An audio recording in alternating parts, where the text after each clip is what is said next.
Hello, welcome to my channel. The journey of the communism. கம்யூனிசத்தின் பயணம் இது உண்மையிலேயே இது நீண்ட நாள் பயணம். கார்ல் மார்க்ஸ் எங்கெல்ஸ்க்கு முன்பிருந்த பொது உடைமை கொள்கை என்பது நடைமுறையில் இருக்கிறது. 16ஆம் நூற்றாண்டிலே தாமஸ் மூர் என்பவர் உட்டோப்பியா என்ற ஒரு நூலை எழுதியிருக்கிறார். அந்த நூலில் இந்த பொது உடைமை கொள்கையுடைய சமுதாயத்தை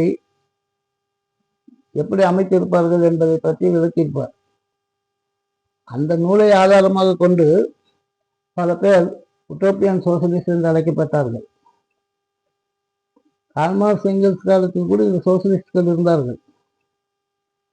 அவர்களை உட்டோப்பியன் சோசியலிசம் என்றால் கற்பனாவாத சோசியலிசம் என்று அவர்களை விமர்சித்தார். அப்படி விமர்சித்தவர்கள் அந்த கற்பனாவாத சோசியலிசத்தை உட்டோப்பியன் சோசியலிஸ்டுகளில் மிகவும் பிரபலமான ராபர்ட் ஓவன், சார்லஸ் ஃபோரியர் போன்றவர்கள் இருந்தார்கள். ராபர்ட் ஓவனை ஃபிரெட்ரிக் எங்கெல்ஸ் பாராட்டுகிறார். Some men are born leaders. Robert Owen was one of the few என்கிறார். ராபர்ட் ஓவன் போன்ற சில மனிதர்கள் பிறக்கும் பொழுதே தலைவர்களாக பிறப்பார்கள். அதில் ராபர்ட் ஓவனும் அந்த சிலரில் ஒருவர் என்று கூறுகிறார். இதேபோல் கார்ல் மார்க்ஸ் பல பேரை புகழ்கிறார். அதேபோல் பல பேரை விமர்சிக்கிறார்கள் கடுமையாகவும். அப்படி கார்ல் மார்க்ஸ் அரிஸ்டாட்டிலை புகழ்கிறார். He was the greatest thinker of antiquity. பண்டைய காலத்தில் மிக சிறந்த சிந்தனையாளர் என்று அவரை பாராட்டுகிறார். அதேபோல் what was a genius? John Bellers was a very phenomenon in the history of political economy என்கிறார். பொலிட்டிக்கல் எக்கானமியில் ஆலன்சின் பெக்கோல்ட் போன்ற பெரிய பெரியவர்கள் எல்லாம் விமர்சித்திருக்கிறார். ஆனால் ஜான் பெல்லர்ஸை பாராட்டுகிறார். அதேபோல் மற்றொரு கொள்கையில் நிபுணர் இருக்கிறார், Bernard Mandeville. Mandeville was an honest and clear-headed man என்று அவரை பாராட்டுகிறார். இது பாராட்டும் குணமுள்ள marks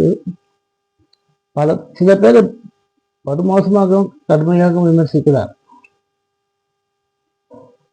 John Stuart Mill was a vulgar economist என்கிறார். இன்னும் நிறைய இருக்கிறது அதை பற்றி, அதை இங்கு சொல்ல விரும்பவில்லை.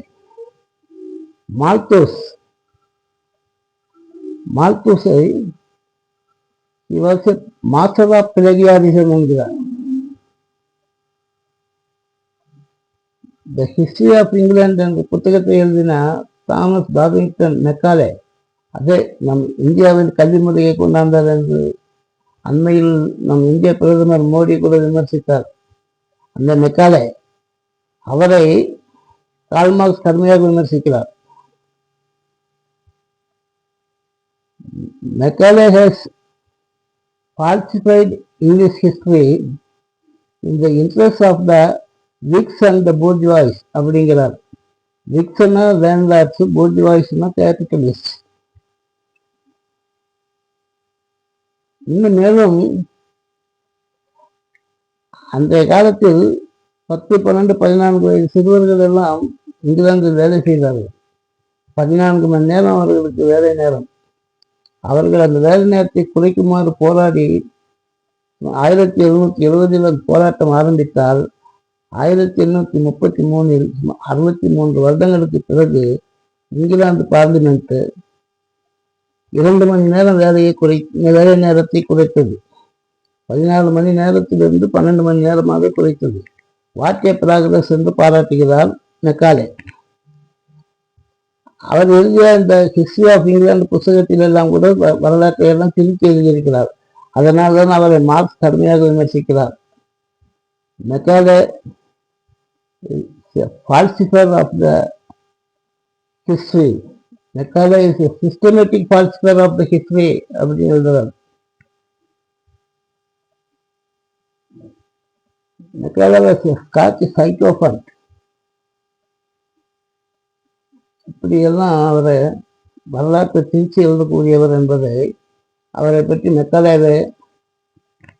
மெக்காலே இந்தியாவில் கல்வி முறையை கொண்டு வந்தார் என்று இங்கு சில பேர் அவரை பாராட்டுபவர்களுக்கு இங்கு விமர்சிக்கிறவர்கள் இருக்கிறார்கள்.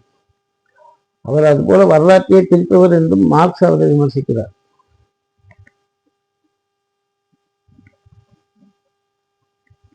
அவர் இன்னும் பல பேர் எழுதுகிறார். ஜேபிசே, ஆதம் ஸ்மித், டேவிட் ரிகார்டோ, கிஸ்மோண்டி, பல பேர்களுடைய வெற்றிகள் தான் எழுதுகிறார். இருந்தாலும் கடுமையாக இப்படிப்பட்டவர்கள் சில பேர் கடுமையாக விமர்சிக்கிறார். இதெல்லாம் எதற்காக சொல்கிறோம் என்றால், அவர்களை எழுத்துக்களை மட்டும் அவர் படிக்கவில்லை, அந்த மனிதர்களையும் சேர்த்தே படிக்கிறார். இதை நாம் புரிந்து கொள்ள வேண்டும். இதற்காக தான் இதையெல்லாம் சொல்கிறேன்.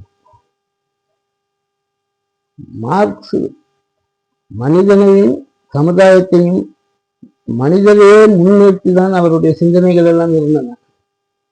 இதை புரிந்து கொள்ள வேண்டும். வெளியில் மனிதாபிமானம், ஹியூமனிசம் அது இது என்று சொல்கிறார்கள். உண்மையான மனித நேயத்தை மார்க்சியத்தில் தான் நாம் காண முடியும். மனிதனை பற்றியே தான் அவருடைய சிந்தனை இருந்தது. ஆனால் ஃப்ரெட்ரிக் எங்கெல்ஸ் அப்படி அல்ல. அவருடைய சிந்தனைகள் எல்லாம் முதலில் விஞ்ஞானத்தின் தத்துவத்தையும் தான் அடிப்படையாக கொண்டிருக்கும். ஃப்ரெட்ரிக் எங்கெல்ஸ் சில புத்தகங்களை பார்த்தாலே புரியும். Dialectics of nature, anti Duhring, utopian, socialism and scientific, the origin of family, private property and state, இது போன்று எல்லாமே அவர் தத்துவத்திடம் விஞ்ஞானத்தையும் முன்னிறுத்தி அவருடைய சிந்தனைகள் இருக்கும். எனவேதான் இருவருடைய இதிலும் கம்யூனிஸ்ட் சித்தாந்தத்தில் விஞ்ஞானத்தோடு தெரிவிக்கப்பட்ட ஒரு நூல் தான் கம்யூனிசம், மார்க்சிசம்.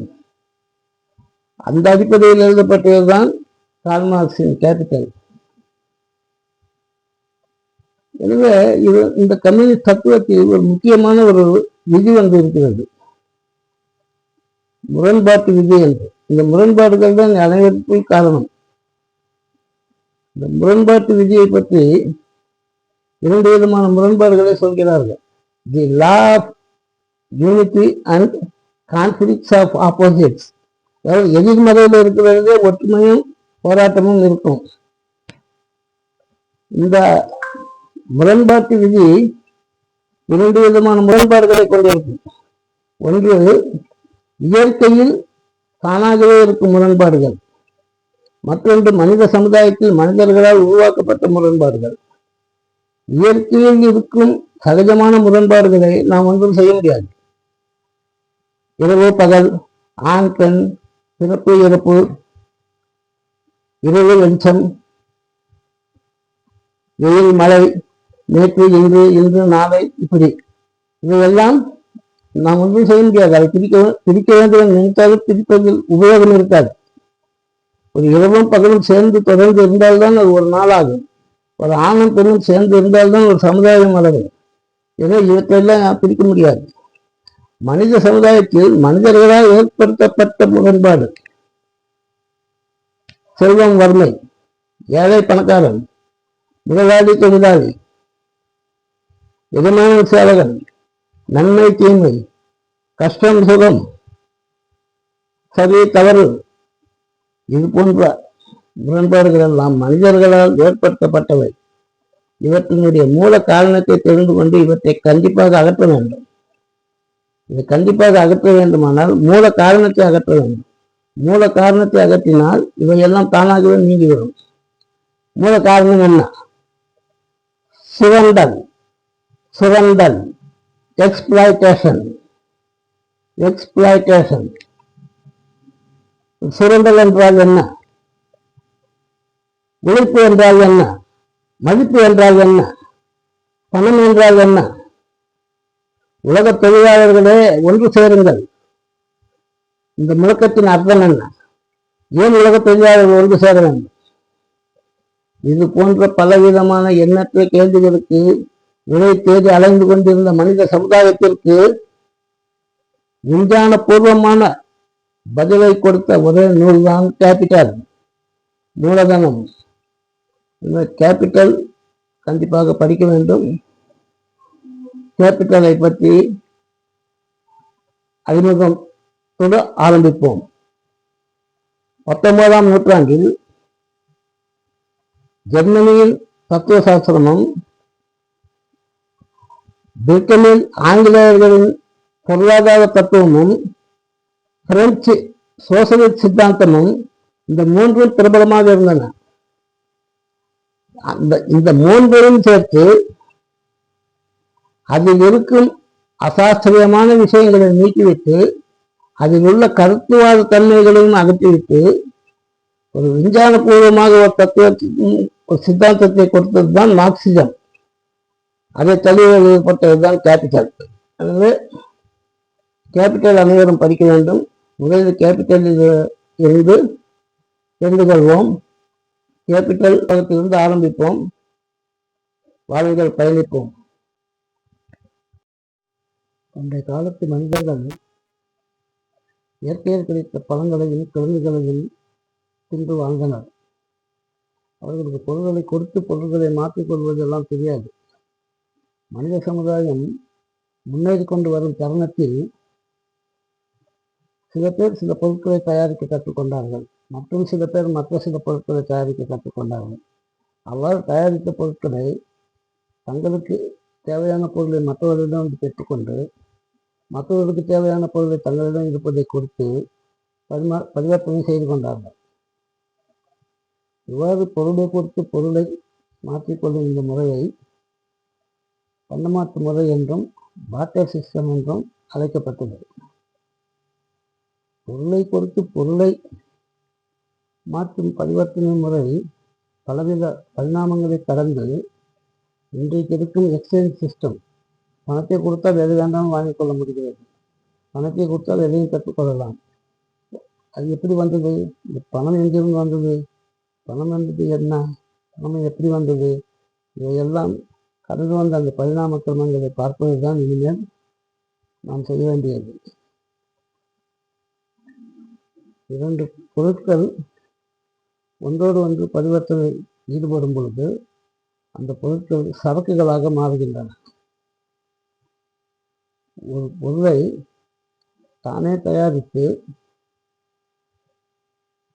அதை தானே உபயோகித்துக் கொண்டால் அது சரக்காகாது.